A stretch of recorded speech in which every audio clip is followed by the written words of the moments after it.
As a fisherman of men's souls, you should be asking others to believe and join God's kingdom. When they tell you they believe and ask what they can do to help, tell them that a few dollars to help build God's house and temple in Jerusalem would be nice.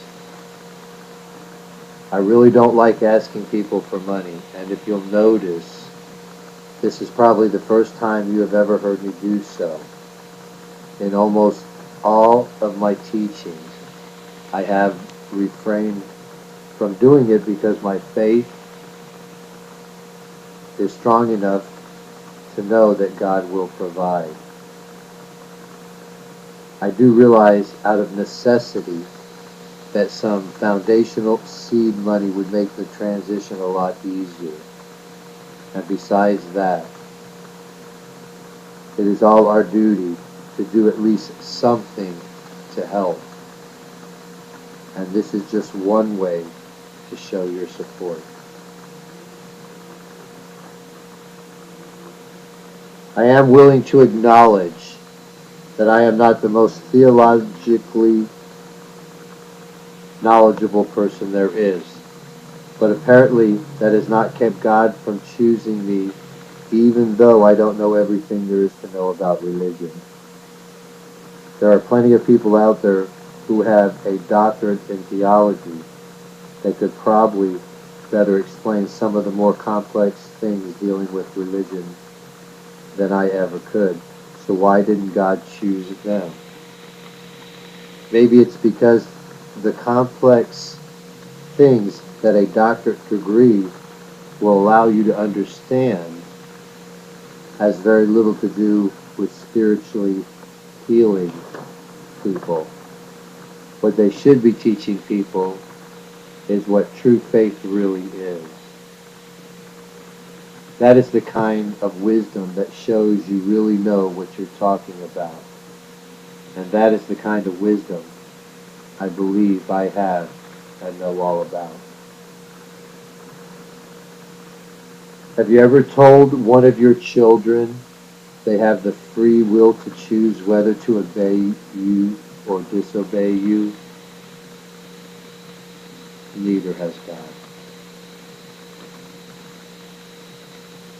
My mother's maiden name is Bishop, therefore that makes me a bishop from birth, which makes perfect sense, especially for the one chosen to be the first bishop of New Jerusalem. The Bishop of New Jerusalem is the high priest.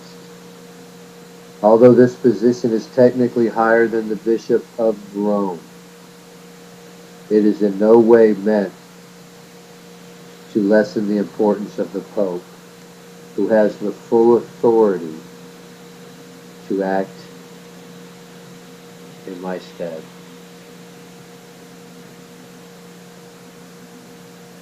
I wonder if it's possible to write a computer program that would change the word Allah to Abba in every computer document in the world, or flash the words Jesus has returned on every computer screen,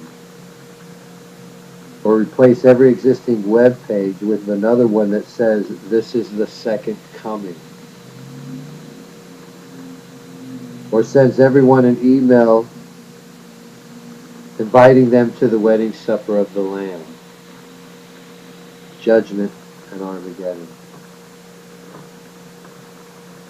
Or that burns out the CPU of every computer it comes in contact with. I'm not that familiar with computers, and I certainly don't advocate computer espionage. But it seems that it would be really easy to get everyone's attention in such a way that it would be impossible for the government-controlled medias of the world to ignore us. If you shut down every computer in the world, it would awaken everyone to the truth that Jesus is here.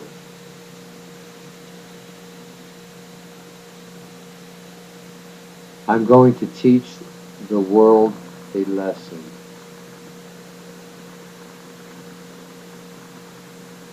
Only truth that applies to all circumstances can be claimed to have come from God. Divine truth is not arbitrary. It does not change to reflect a certain situation. If you went into a country where no one is allowed to believe, you would probably start out by telling people they have the free will to choose to believe and obey because you want some of them to choose to accept what you're saying. But if you went into a country where everyone believes, would you tell people that they have the free will to choose whether to believe or not? You only would do that if you were working for Satan, trying to get some of them not to believe. Satan is the one who the free will to choose came from. In the beginning there was only good, and it was Satan that told them they have the free will to choose not to believe or disobey. I hope this proves to you that the free will to choose did not come from God.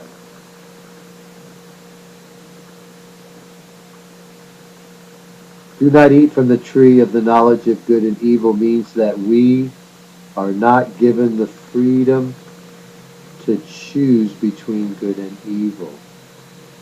The free will to believe in God or not would fall into the realm of choosing between good and evil, and therefore is not one of the choices we are allowed to make.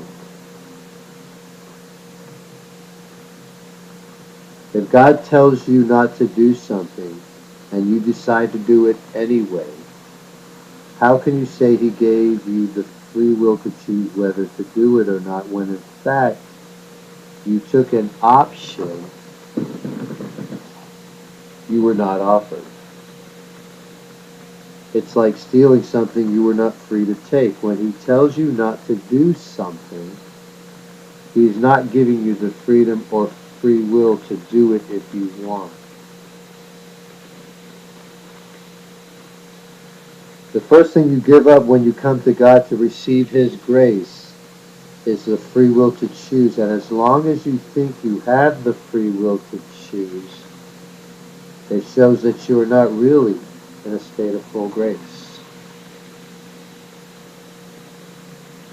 You will believe or perish. Perish is not a choice. It is a consequence.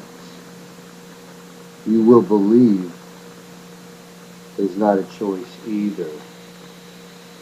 It is a command. Adam and Eve were deceived, and any decision made under the guise of deceit cannot be said to have been freely made.